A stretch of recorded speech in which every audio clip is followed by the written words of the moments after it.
বিদেশি বিনিয়োগ আকৃষ্ট করতে আসছে বাজেটে কর্পোরেট কর হার হ্রাস ও কর অব্যাহতির পরিধি বাড়াতে রাজস্ব বোর্ডের কাছে প্রস্তাব দিয়েছে সরকারের বিনিয়োগ উন্নয়ন সংস্থাগুলো। সোমবার রাজস্ব ভবনে এক প্রাক বাজেট আলোচনায় এসব প্রস্তাব তুলে ধরা হয়। যদিও এনবিআর চেয়ারম্যান জানিয়েছেন সুরক্ষার পরিধি এবার কমিয়ে আনা হবে আগের থেকে।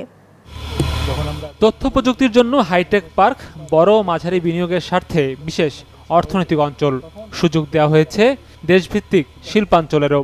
রপ্তানি প্রক্রিয়াকরণ অঞ্চল বা ইপিজেড তো আছে দীর্ঘদিন থেকে।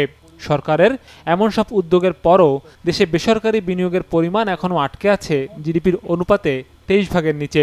কাঙ্ক্ষিত হারে বাড়ছে না কর্মসংস্থান, যা থেকে উত্তরণে করনীতির সহায়তা চাইল সরকারের বিনিয়োগ উন্নয়ন সংস্থাগুলো এই প্রাক বাজেট আলোচনায়। বিনিয়োগ ফোকাসের চেয়ে ডেভেলপমেন্ট ফোকাসটা এখন সামনে নিয়ে আসতে হবে। যদি সত্যি আমাদের এমপ্লয়মেন্ট বাড়াতে হয়, manufacturing is the way. So এই ট্রেড বেসড যে ইকোনমি, এটাকে প্রোটেকশন বেসড দিকে নিয়ে যেতে হবে।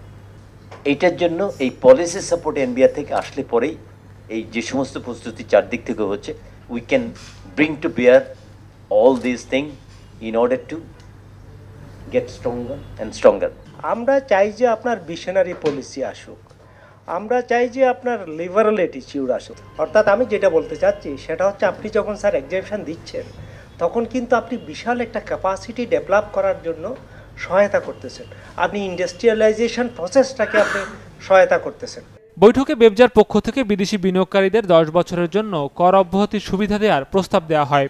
একই সঙ্গে তাদের জন্য শুল্কমুক্ত গাড়ি আমদানির সুযোগ রাখার সুপারিশ করেছে সংস্থাটি।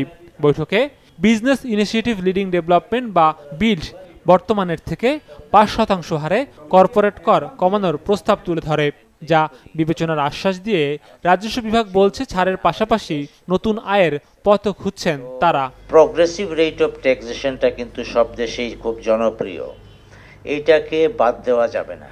এই ট্যাক্স এক্সেমশন, ট্যাক্স হলিডেজ, এইগুলি আমরা চিন্তা ভাবনা করে করব এই জন্য যে ব্যবসায়ীদেরকে সবসময়ই খালি এক্সেমশন দিয়ে আসলে কোনো সময়ই তারা দাঁড়াইতে পারে না, সেই জন্য সেই ভাবনাগুলিও আমাদের যেন থাকে আর কি।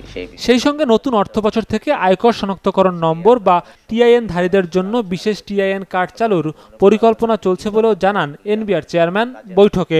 আমরা অনেক সময়ই। সৌরভ রহমান, বিজনেস রিপোর্ট, মাছরাঙা টেলিভিশন।